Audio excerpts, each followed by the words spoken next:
The Exit Series is produced for general information and educational purposes only and is not investment, legal, or tax advice. Views expressed are those of the host and the guest and do not necessarily reflect those of any affiliated firm. The host is associated with an SEC-registered investment advisor. Nothing herein constitutes an offer or solicitation of advisory services. Guests are not necessarily clients. This is the Exit Series. I'm Bob Roark. This is for founders, brokers, and attorneys, the people who are in the room when the deal closed, talking about what happened next. This is the conversation very few or nobody else is having. My guest today is Sean Scope. He's Director of Sales and Operations at TSP Family Office. Before we get started, Sean, tell us about your firm, what it does, and what your ideal client looks like. Perfect. So thanks for having me, Bob. It's a pleasure You to be bet. here and all the people out there. TSP Family Office is a 28-year-old privately owned consulting firm. We cut our teeth providing tax saving strategies. We couple that with operational consulting for efficiencies and EBITDA increases, as well as all of the steepest stuff in driving value. Typical client or our best potential client is somebody with an AGI, adjusted gross income of over $1 million, business, sick and tired of overpaying their taxes, wants to increase the efficiencies in their business, see the EBITDA go up, and always concerned about where the value in their business is, whether they're thinking about exiting or not. Excellent. Yeah. Well, with this being said, in your previous life, you spent years doing PE turnarounds, Sure. fixing companies on someone else's clock. Then looks like you went to the other side to work with the owners before they have a problem. With that being said, what did you see in the turnarounds that prompted you to go, I want to get to these business owners a couple of years beforehand? Sure. So first and foremost, on the personal side, I was away from home a lot, traveling all over the place. And at the time, my daughter, who's in those pictures above my head there, was just a little one. And so I didn't want to miss out on it. Although the work was challenging and I probably worked with the smartest people I've ever been around, I did not want to be absent in my daughter's life. So I decided to take a break. The other piece of it from a technical aspect is I didn't want to hurt people anymore. Meaning that, a lot of the plays were strictly EBITDA plays on the flips because we had a very short amount of time to get the EBITDA up to where the private equity firm would take it again and sell it right quick and make their profit. Well, a big part of that was unfortunately having to let people go. I was just doing my job, so to speak. But after a while, it really it tears at you, the human side of things. When if you just had a little bit more time, maybe you could influence the culture to change a little bit, maybe pick up productivity. But because you're wrestling with the clock and the calendar, you've got to get the results in a certain amount of time. So, you know, it was great for while it lasted. We did some excellent work, but I really wasn't interested in having to be, a hatchet man or go in there and just take the orders and just do it. I wanted to be able to take my talents and actually work individually with people where I can influence what happens in their life and give them some control. The other way around, coming from the buy side, it was just all business. There was really um, it wasn't humanized at all. Very, Okay. very sterile. That's a theme that keeps coming up, humanizing the process. And it's not what I would have anticipated, but it's, I think a welcome development. What I think happens, my observation is, most folks come up in this work, they come up through tax law or banking, and you came up through the organizational psychology at Johns Hopkins. With that particular lens, what do you see that the rest of us typically miss? Wow. That's a pretty broad question. So I've always worked in operational consulting, whether that be in Washington as a Beltway bandit or in the private sector from the buy side, or now in the private sector on the sell side. A lot of times what happens is people start to make this plan. They look at nuts and bolts, whatever the goal is, whether it's increase the value, uh, grow the top line, scale it, whatever it is. They always put together this plan, and then they find out after the fact that, well, maybe this person isn't right for that piece of plan. Maybe this. So I've always looked at the human capital first. We talk about the four capitals and exit planning, right? Human capital. It really boils down to people. If you don't have the right people that can perform the work, or people that you could at least motivate, influence to drive the work, make them better at what they do for an opportunity, it's just not going to work. And so I've always looked at, okay, who are our nine players? Who are we throwing out on the field? Before we have a game plan, who are the players? Because your game plan is flawless, but if you don't have the right player, it's not going to work. So I was always the devil's advocate, looking at it from a different perspective.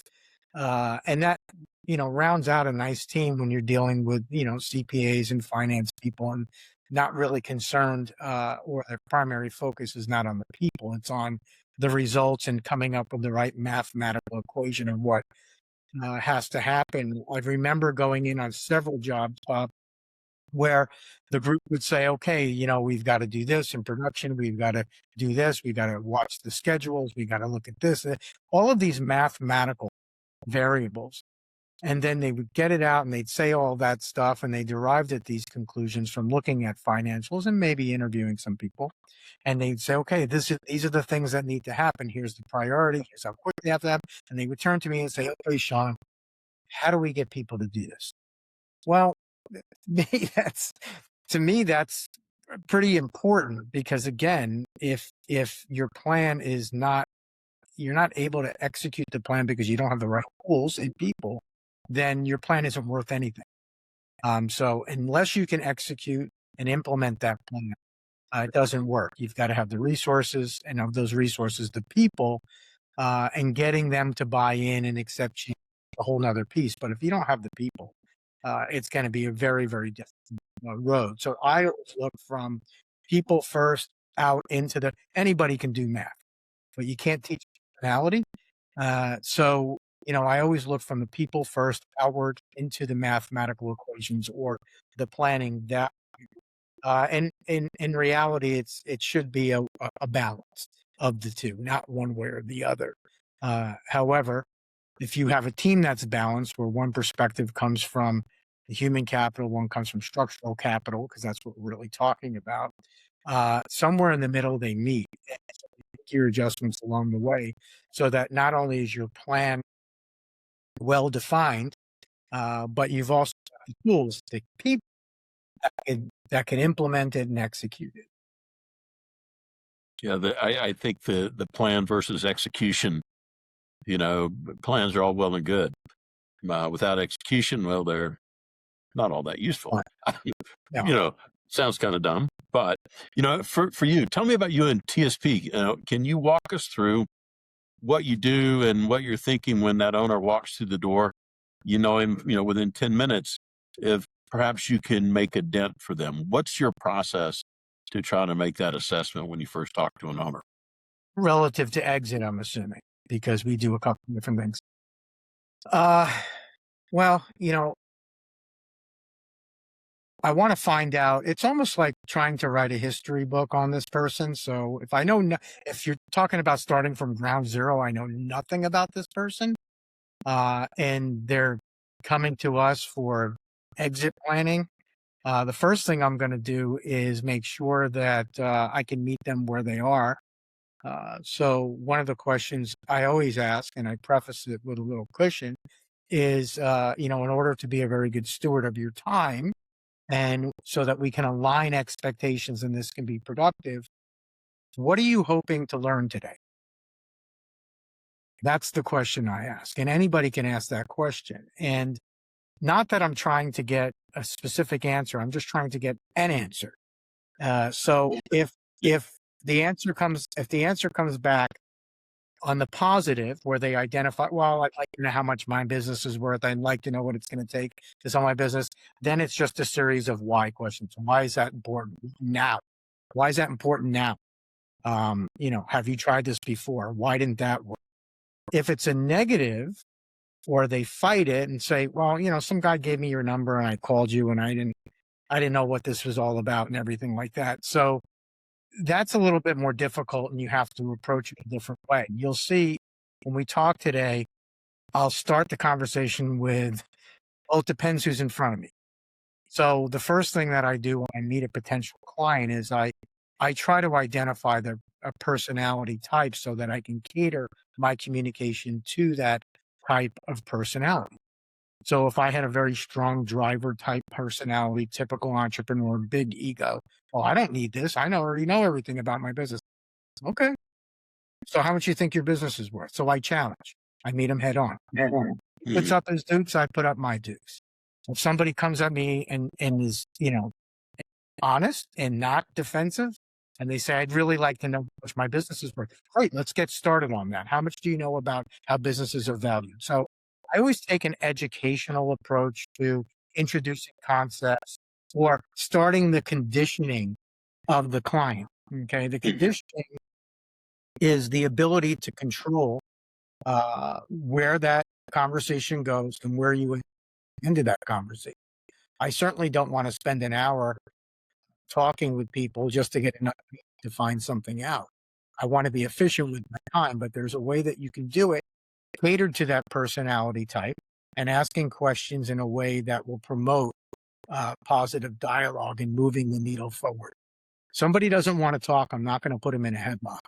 That doesn't work. What I'll do is I'll ask them a better question, and I'll continue to give why now, why not later, all of those types of questions. And so they will leave the breadcrumbs for me to know which path to take. But it's really important that you understand who you have in front of you. An analytical type, a driver type, somebody that's ambivalent, somebody that's doesn't want to talk about. They want to talk about everything except why you're there. They want to tell you about their time at me, or I played this course or something. To me, that's great, but you've got to keep people back on the track. That's why I start out with that question. What are you hoping to learn today? Yeah, it prompts thoughts for me. When you, through your years, if you were to name or classify the people that walk through your door, are there terms, or like you said, a driven entrepreneur or others, are there titles or categories that you mentally think about to bucket them into? Sure, I use 4 quadrants. Usually, depends on the situation and what we're talking about. I do this in personal life too. I just want to be able to be an effective communicator. So if you can skinny down the personality type so that you can cater the conversations and know what not to do to those types of people. What questions don't you ask those guys, right? Because some of the questions and some of the dialogue is universal. It applies to everybody. But then when you get under the skin, you scratch the surface, the questions become either a little bit more direct. Sometimes they're more indirect. Some people need kind of asked and answered to lead them on the way. If they're introverted, they don't want to speak.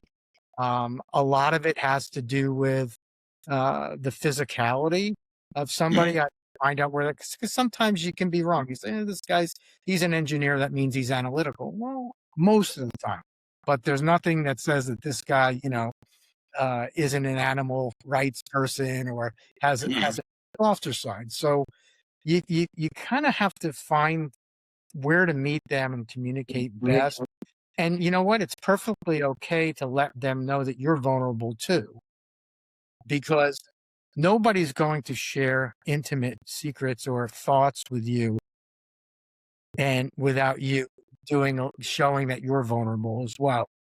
There's an old saying that when this becomes transactional, it's not going to work. There is a relationship, and that's what people want. They want to be able to trust you. You want to be able to trust them. The best way to do that is be a little vulnerable. Make fun of yourself a little bit. Be okay with that, because you want them loose. So I don't whip out a form and start asking them questions like that. It's extremely loose, but in my mind, let me find which path we're going to jump on here. And then while I'm on that path, then it's it's the same goal. I got to get to this point by the end of this session, or we'd like to try to get to that point if we can.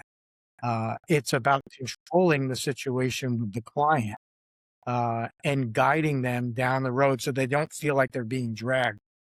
Okay. I want to push a little bit. I want to guide, just a hand on the back, like on the small of the back. If I was, almost like leading with dancing. Okay. And Bob, I know you're probably a wonderful dancer, so I wanted to use context that, that resonates with you. But yeah, it is a dance, and you as the consultant, you have to lead. And a big barrier is it don't make it transactional. Don't allow them to make it transactional. So offer something up about yourself. If you're going to ask him a tough question, let them know what you feel about it, So I would never want to be an entrepreneur. And here's why, because there's a lot of pressure, right? There's the ability or the inability not to succeed every single day, the responsibility for all those other people. That's a lot. That's not in my makeup. So I can appreciate what you're going through as the founder, as that entrepreneur, all of those things that you didn't ask for that come with the job. It's a heavy load, and I understand that. So you want to empathize, right? You want to understand where they're coming from. Until they know that you understand where they are, they're never going to give anything up. So you have to empathize with them. And the best way to get to an empathy statement is to give something up about yourself to show that, hey, go ahead. It's like, do you know why people shake hands? This is they showed no weapon in my hand. It's a safe gesture. So how do we give a verbal handshake showing them no weapon? So I'm taking that away, taking their defenses away so that we can move forward in a positive way. But giving a little bit up of yourself is the easiest and quickest way to get there. You don't want to fight fire with fire. This may be a question that takes kind of a different side of what we just talked about. In a triggering event from the owner's side of the table, in the first little bit of time, what do you think that they're expecting versus what they're getting from the process? You have to ask them. I mean, in my experience, it's been all over the place, Bob. I can't say that this is always the same thing. I could tell you one thing that is across the board is every business owner thinks their business is worth more than it is, period. And that's just a sense of pride. They would not be entrepreneurs if they didn't believe that. Everybody believes their child is the prettiest or most handsome. Everybody believes that this, that, or the other thing. And that's part of who we are as a society. I get that.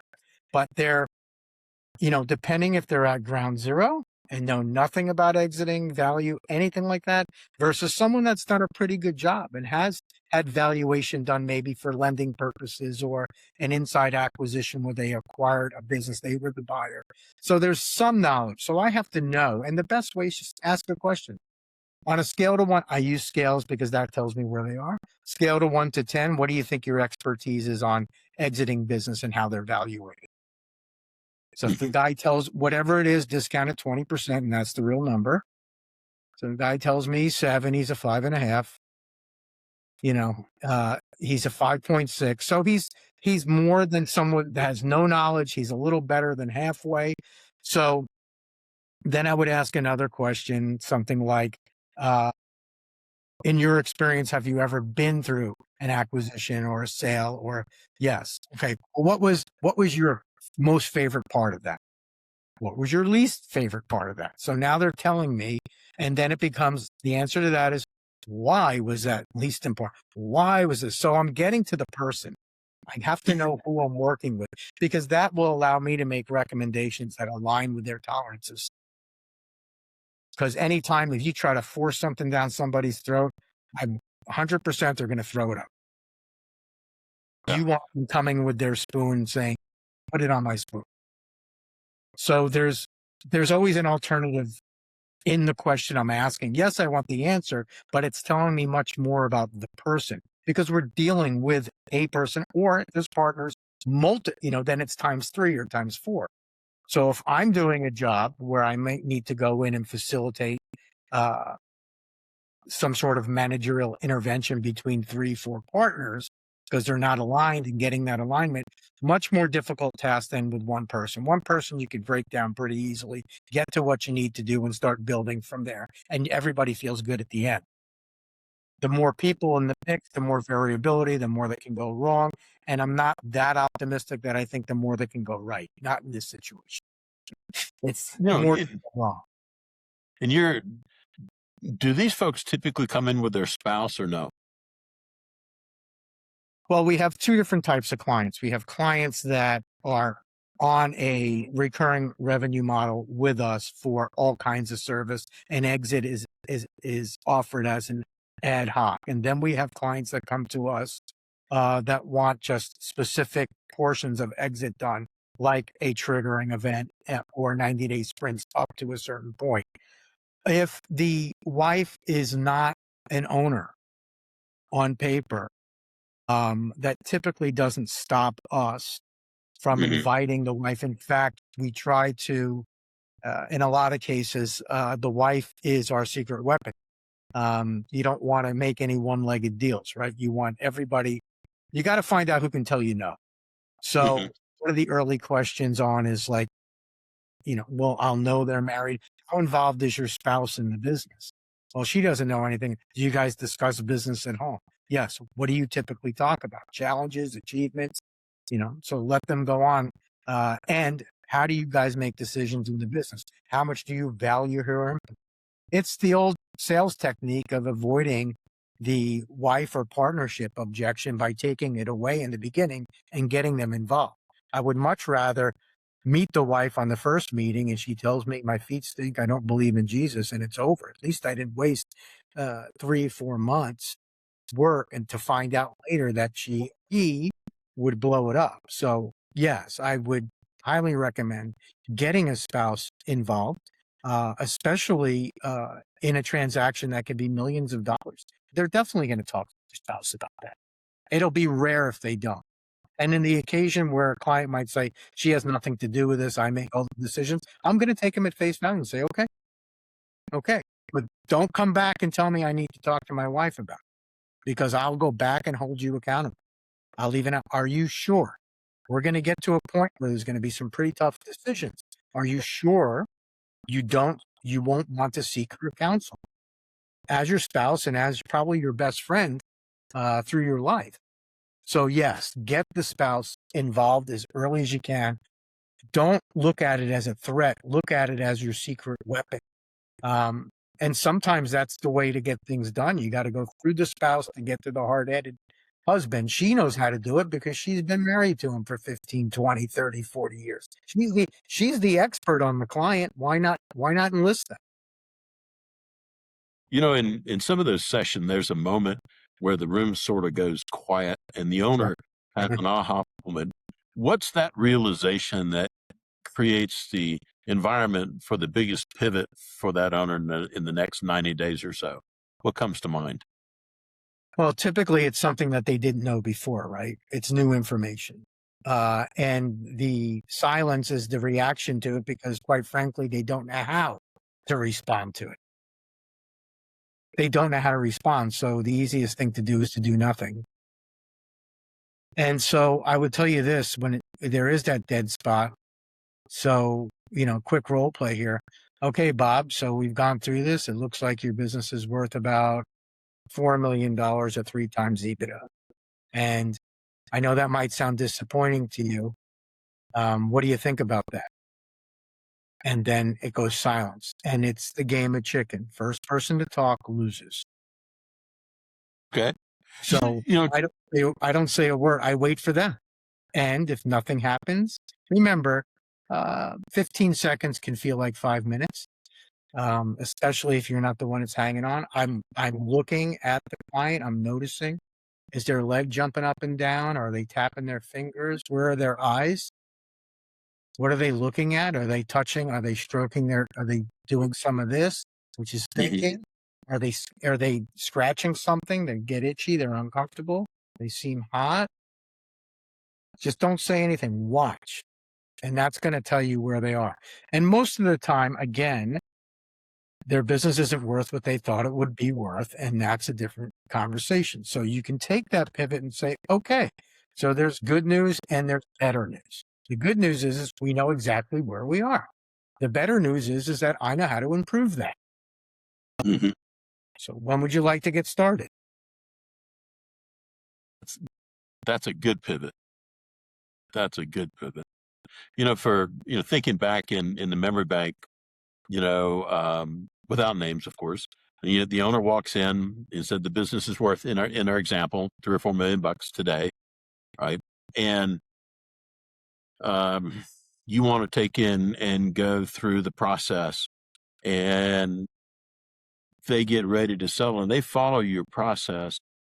Typically, how long does that take? I know it's not the same for everything, and I think a lot of times business owners don't fully appreciate the value creation that happens working with somebody like you between the current value where they stand today and where they may exit if they bring in your help.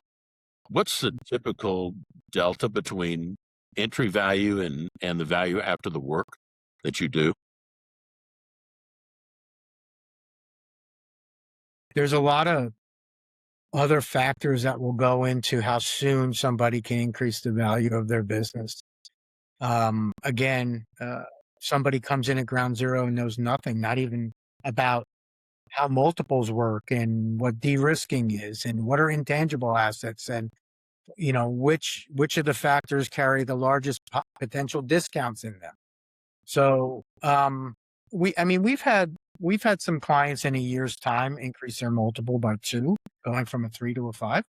In one case, that was close to $2 million in value. And a lot of it, people just don't know how businesses are valued and what buyers look at and how to fix. So a lot of it, again, goes back to awareness and education. I would strongly recommend that you start with low-hanging fruit. Don't give the hardest potential variable or factor to work on. And the fact that you think it's going to get done in 90 days is awfully lofty. Some things we have ongoing. We renew 90 days, renew 90 days, renew 90 days. So it's a process. So I think if you're focused and depending on the shape the business is in, void of no 5Ds for selling reason, right? They're interested. They've got time. If they can get that value to move up, you can actually get to the point where you've got the EBITDA going up and the multiple going up, true acceleration, then that would be wonderful. That tends to take a little bit longer than just let's package the IT, let's package the marketing, let's get that done, let's get it from a 3 to a 5. I just picked up 4 points. I moved from 58 to 62. I'm at a 5 multiple now. So, got to get the low hanging fruit first, have the client enjoy some success early and not be discouraged so that you can build momentum and keep building on that. I think the mistake that a lot of CEPAs make or value advisors make is they try to tackle the biggest thing first because it might present the largest discount. And I understand that philosophy, but if you've got a client that, says, I'd like to 3 to 5 years, okay, you've got to condition that client to understand that it's probably more like 5 than 3. However, we can work like the goal is 3. And if we overshoot it a little bit and ends up at 4 years or 3.5 years, you're still better than 5. So let's really establish some expectations. And that's really all this is. When jobs blow up, it's because, oh, I thought this and you said that, and I said this and you said that. There's no excuse for that. Set the expectation, get them to agree to the expectation. This is what's going to happen. And as the consultant or the advisor, it's your job to hit the mark. Don't promise something that you can't deliver. I would never do that. I would tell them, look, I know you want to leave in 2 years, but you're going to leave a lot on the table. And maybe do a little exercise with them. Say, look, if we put is it worth an extra year of work on the value to walk away? With the net proceeds, what would have been your gross proceeds? Because remember, it's not what people pay you for the business, it's what you walk with. I You get know, paid, the lawyer gets paid, the bank gets, everybody gets paid. It's not like somebody buys your business for 10 million, you stick that in your pocket and you get to finance us for the next 5 years. That's not how it works. So you have to be prepared to lay that out. And what do you need to walk with? The other piece, and I want to mention this because it's important, is it's really important that people figure out if there is a wealth gap and is the sale of this business dependent on them meeting their wealth goal. If it isn't, then it's a completely different scenario of how this business is sold, even the conditions and the type of sale it is versus this person wants to continue their lifestyle. They don't have a whole lot of net worth. They're going to need to sell business. They're going to need to walk with 12 million. Currently it's worth 4. We got our work cut out for us. And the answer isn't, just your expectations on what you want to live on. That's your goal. My job is to try to make it happen. I'm not going to tell you, you need to live on half. That's not advice. That's me taking a shortcut as a consultant. That's not good. That's not good advice.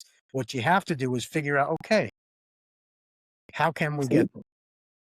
do you think the owners that you've worked with, when you look at, there's the expense of bringing in your company versus the increase in value of the sale price, do you think they ever do the ROI on that investment of your expertise and work? They don't have to. I do it for them. There you go. In talking about some of this stuff, the buyers can say that, geez, we're paying for de-risking. De-risking what specifically? And for you and your observation and career, what are the top 3 things the buyer wants de-risked that produces the largest dollar outcome for them? I can tell you what the 3 largest ones are. Whether they want to believe it or not is another thing. So first and foremost is owner dependency. Okay. You're going to get a huge hit on that. And this is in no particular order. Lack of marketing documentation on how they actually create their revenue. That's, a lot of that is they depend on whoever's doing their social media to give them reports, matrices, market share stuff. That stuff wears out. That doesn't last forever. You have to do that at least twice a year. And if you're running a fiscal year, I would recommend that you run calendar and fiscal. So that would get you a couple times during the year. And the last one is huge because it's hard to install this in some businesses, and that's a recurring revenue model. What the buyer wants is predictability to revenue. Historical performance is great, but it doesn't assure anything. They want to know what's in the pipeline, how many people on a subscription right now. So one of the things that we've done at TSP is taken businesses that don't typically have recurring revenue models and institute one. And an example of that might be a contractor having a maintenance program, much like air conditioning HVAC guys do. You buy the unit, they install it, and then 180 bucks a year or $200 a year, they come out and service it. So that's guaranteed income that it's contracted work. It's difficult to get that.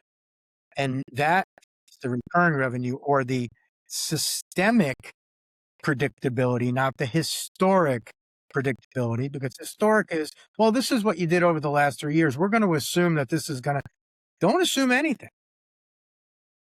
You have to be able to prove that. So having a systemic proof that you either have recurring revenue or you have to have an internal system documented well that predicts what the revenue is going to be over the next 3 to 5 years. And it really is science more than anything else.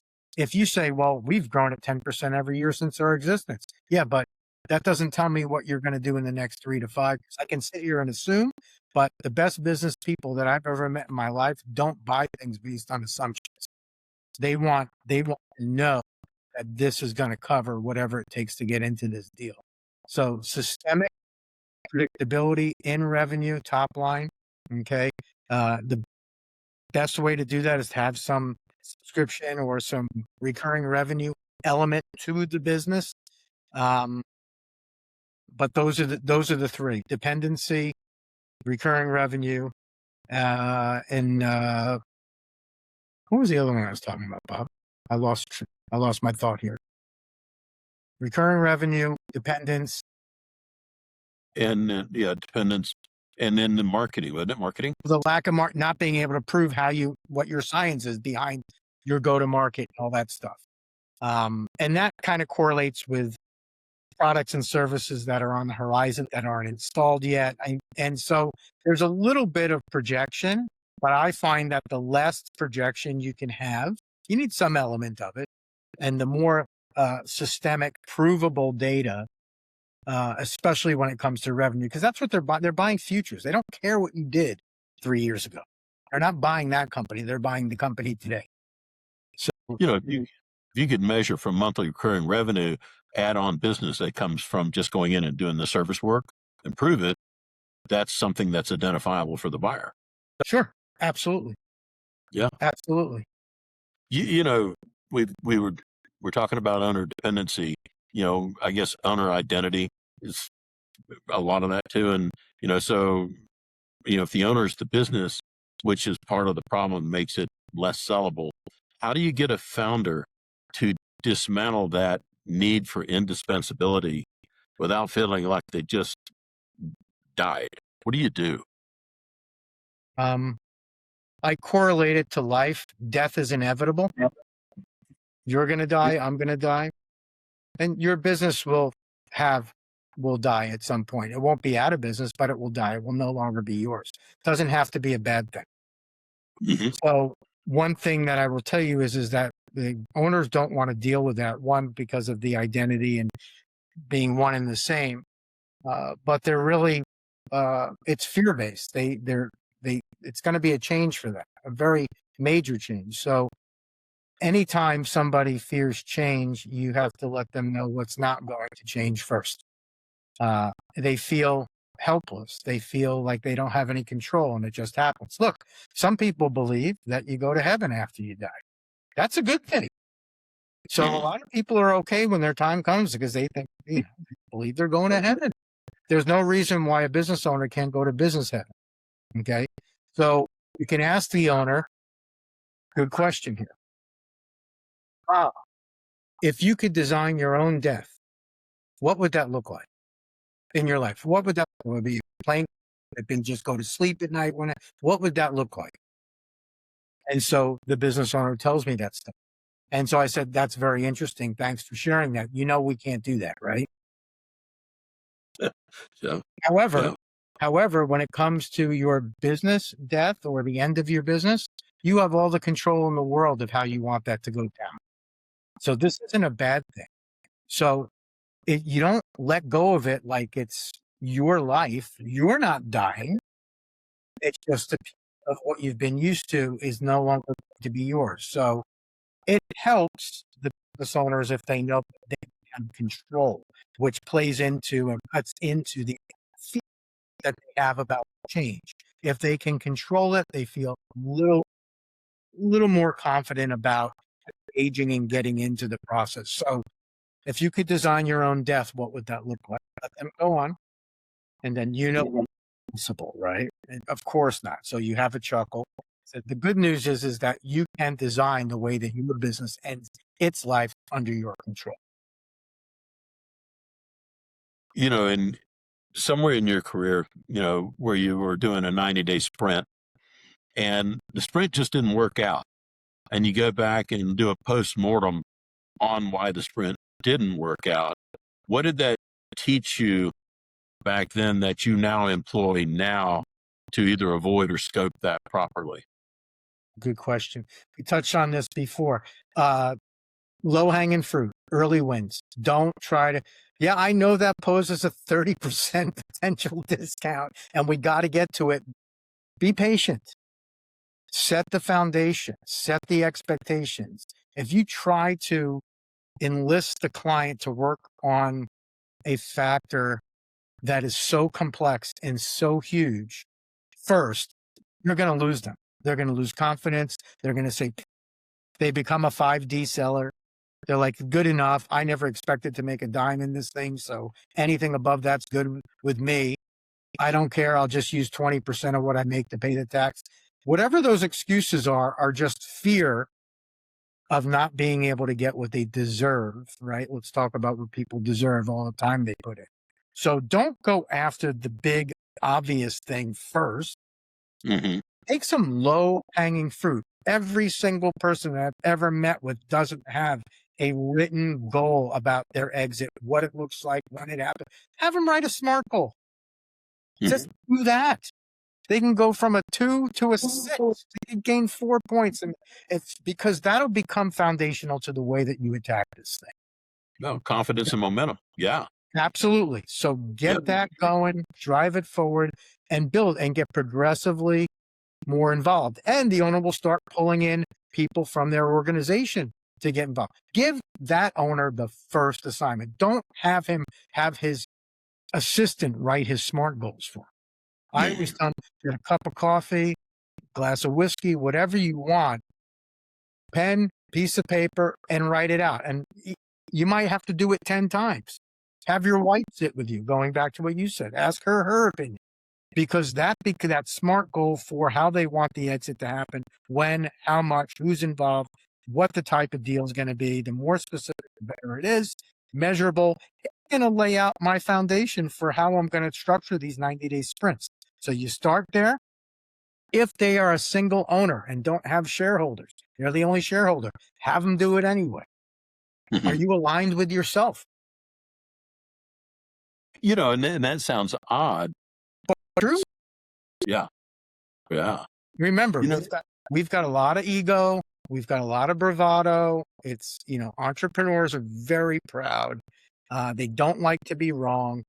They'll listen and they'll learn, but there's a reality check. You talked about that uncomfortable silence or that pregnant pause, right? When we talk, guys, they have to align with themselves. They have to know what's real and what it's going to take.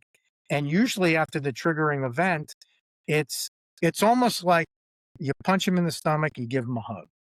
Ooh, that looks like it hurt. Let me give you a hug. Punch him in the stomach, give him a hug. Back and forth like that. And what that does is it shows empathy. It shows that you're tracking with them, that you're aligned with them. You're setting expectations of the tone throughout the whole thing. You cannot change the tone after day one. You don't start parenting your 8-year-old when they're 8. You start when they're months old.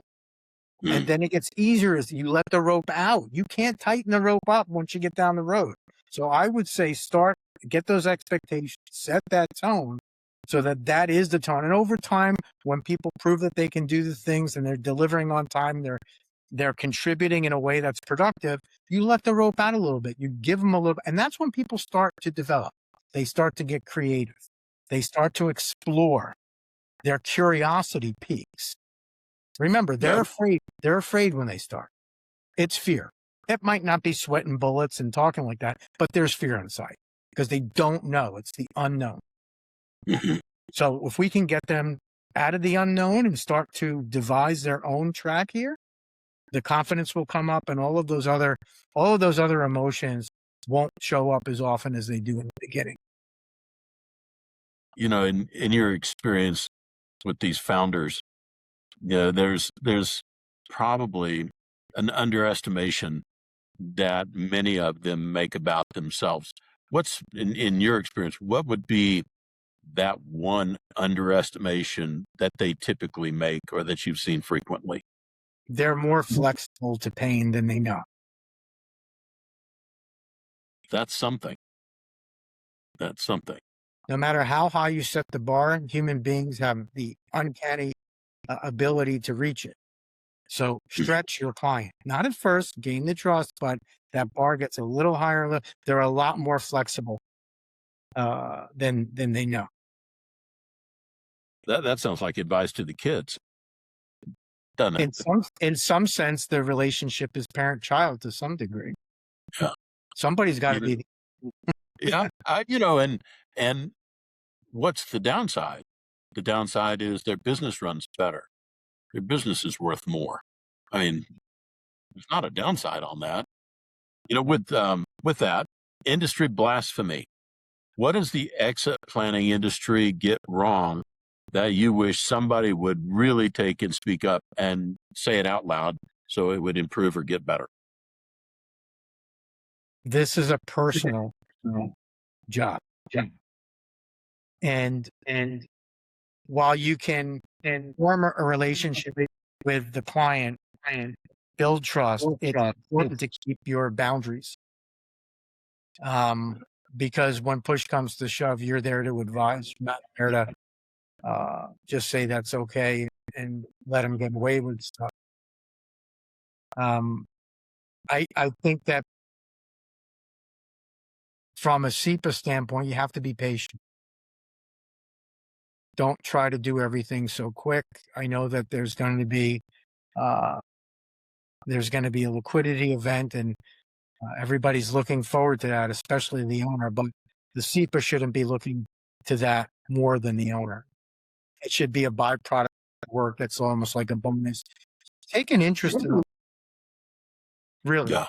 Your work will be more meaningful, and it won't just be a job, and it won't be transactional. So personal relationship with boundaries so that you can trust and guide along the way. So I really think people look at it as, and it is a business opportunity, but it's, this isn't selling widgets. This is complex conversations, high level communication, effective communication and listening, the ability to influence, persuade, get people to make decisions that they might have never made before in their life. You're really you're coaching to some degree, but you're not a cheerleader.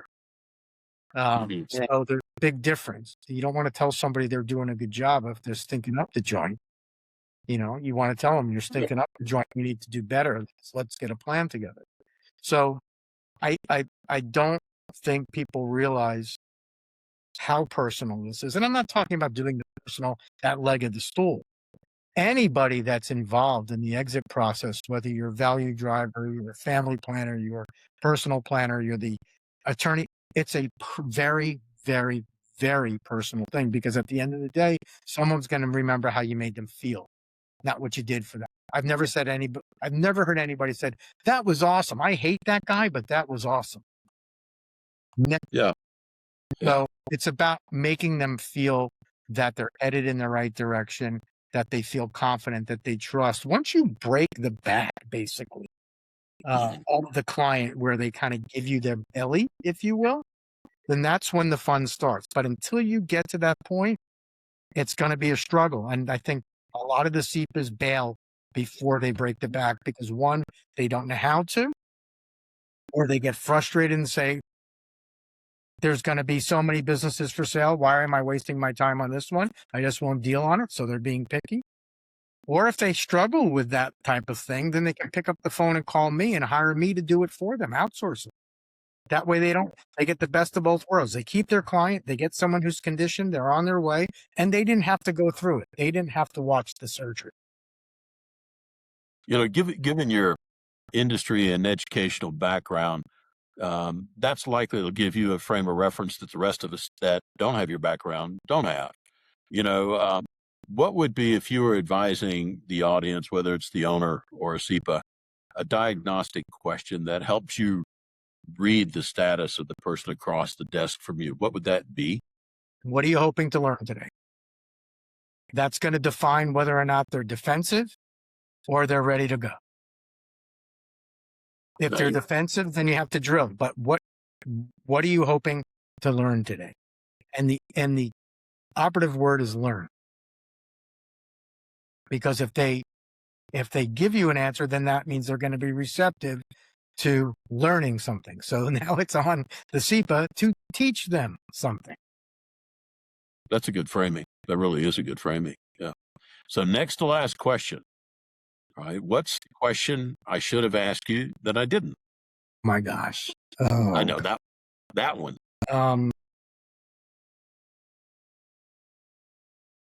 Maybe what's, I don't know. There's so many. What do I most enjoy about doing what I do, or why do I do what I do? That's an interesting question. I have purpose. I believe that people have to have a purpose, whether that's self-fulfilling or globally fulfilling for others. Hopefully, it's both. But my purpose is recognizing that I have an uncanny ability to get the most out of people. And if I do not go out and do that, then not only am I hurting a potential pool of people that could be a lot better at whatever they do, but I'm also hurting myself by not sharing my gift. So I don't know why it happens. I mean, I have formal training and stuff, but I know other people that have the same education that just are not comfortable doing it. Uh, I guess from a humanitarian viewpoint, I believe that people who need help should get help, whether that's in business or personal life or anything. If you don't ask for the help or don't recognize that you need it, you never be better off. And so none of us will ever live this life perfect, but it doesn't mean that we can't live this life trying to be as perfect as possible. So my job is to help people facilitate that process so that they get what they deserve and they can feel good about how they're spending their time while we're here. For the advisor that might be listening to the episode, or the advisor's got the client in front of them, or the owner, in fact, that recognizes themselves in this conversation, how do they find you? How do they reach out to you? Oh, easy. I'm a pretty relaxed person. You'll never see me wearing a jacket or a tie. That is my commitment for the rest of my life. So you can pick up the phone and call me directly, 772-646-6947. Just let me know you're a SEPA. Or you could email me. It's s.scope, like the mouthwash, at tspfamilyoffice.com, or link in with me. Just let me know you're a SEPA, and we'll just chat. So I always have time for people that are committed to the same causes that I'm.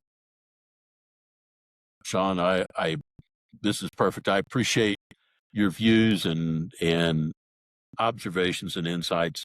I think useful for whether it's a founder or the folks serving that industry or that segment.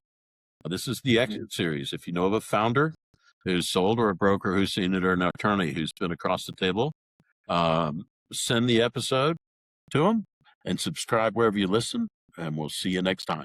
Sean, take care, huh? Thanks, Bob. You bet.